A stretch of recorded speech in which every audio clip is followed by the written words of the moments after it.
Hey, everybody. Good morning. Good morning. Good morning. Welcome. I'm Paul Cook. I'm the pastor of 3 Point Bible Church, and it's Monday morning. And this is my Monday musings, things that I've been thinking about. As each Sunday, we study God's Word, we sing songs of hymns and praise, we spend time in prayer together. And I began to think, we talk about faith and we talk about our walk with God, but one of the things that we uh, don't spend a lot of time on is the knowledge, learning about God. And where do we get that knowledge? And it goes, I think, to his word. And I was reading a passage in Hosea this morning that kind of hit me to the heart. And it says this is chapter 4. It says, "Hear the word of the Lord, O children of Israel, for the Lord has a controversy with the inhabitants of the land. There is no faithfulness or steadfast love and no knowledge of God in the land. There is swearing, lying, murder, stealing, and committing adultery. They break all bounds, and bloodshed follows bloodshed. Therefore the land mourns, and all who dwell in it languish." And then verse 6, "My people are destroyed for lack of knowledge." I thought, where do we get this knowledge? And it goes to God's word, spending time in God's word, spending time in his presence, listening to his voice as we study his word in the scriptures.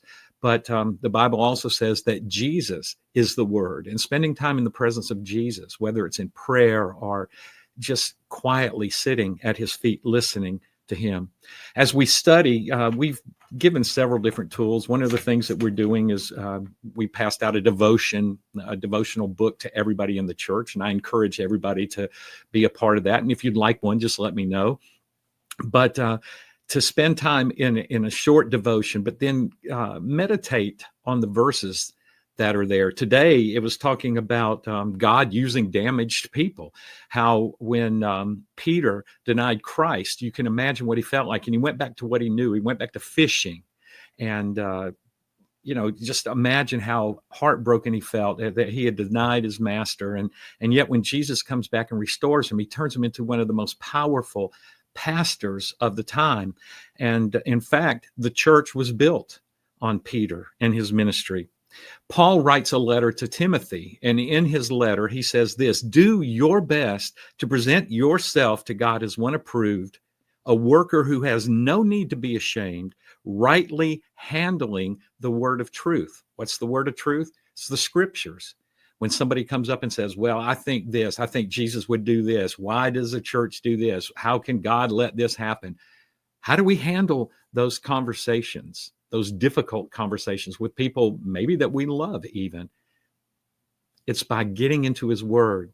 It's by the knowledge of who he is, what he's done, what he's going to do, his promises, and how steadfast he is.